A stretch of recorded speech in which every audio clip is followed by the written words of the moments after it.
Hello everyone, আসসালামু আলাইকুম। সবাই কেমন আছেন? আমরা আলহামদুলিল্লাহ ভালোই আছি। তো গতকাল আমাদের অ্যানিভার্সারি ছিল, তাই আমরা একটু সন্ধ্যাবেলা বাইরে বেরিয়েছিলাম। রংপুর ক্যান পাবলিক স্কুলের অপোজিটে ফুকো নামের একটি রেস্টুরেন্ট বেশ কিছুদিন আগেই চালু হয়েছে। এটা মূলত রংধনু নামে আগে ছিল এই রেস্টুরেন্টটা, বাট এখন ওটা ফুকো। আর আমি আসলে রংধনু রেস্টুরেন্টটা অনেক পছন্দ করতাম। আমরা সবসময় এখানে আসতাম, ইভেন আমাদের ফার্স্ট মিটও এখানে করেছিলাম।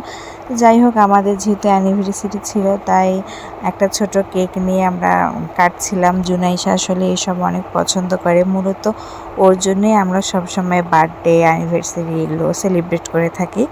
ছোট বেবি তো, ওরা তো এসব পছন্দ করেই। তো যাই হোক, আমরা একটু খাবার অর্ডার করেছিলাম, একটা মিট বক্স, ফালুদা আর একটা প্ল্যাটার নিয়েছিলাম। আমাদের কাছে খাবারগুলো মোটামুটি ভালোই লেগেছে প্রাইস হিসেবে, আর ফালুদা আর মিট বক্সটা অনেক মজা ছিল। তো আমাদের খাওয়া দাওয়া শেষ করে বিল পে করে আমরা ওখান থেকে বেরিয়ে আসি। আর এখানে একটা মিরর ছিল, মিররটাতে আমরা একটু ছবি তুলছিলাম। তো যাই হোক, আমরা এখন এখান থেকে বেরিয়ে যাচ্ছি। আর যখন এই সিঁড়ি দিয়ে নামছিলাম, তখন আমাদের পুরোনো দিনের কথাগুলো একদম মনে পড়ে যাচ্ছিল। তারপরে আমরা একটু পান খেয়ে নিলাম। এই মামাটা কি জানি একটা আমাকে স্পেশাল মশলা দিবে।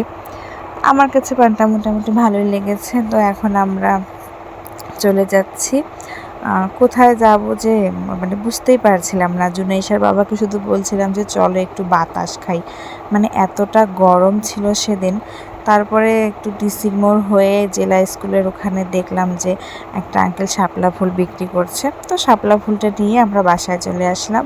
তো আজকে এই পর্যন্তই। সবাই ভালো থাকবেন, আমাদের জন্য দোয়া করবেন। আল্লাহ হাফেজ।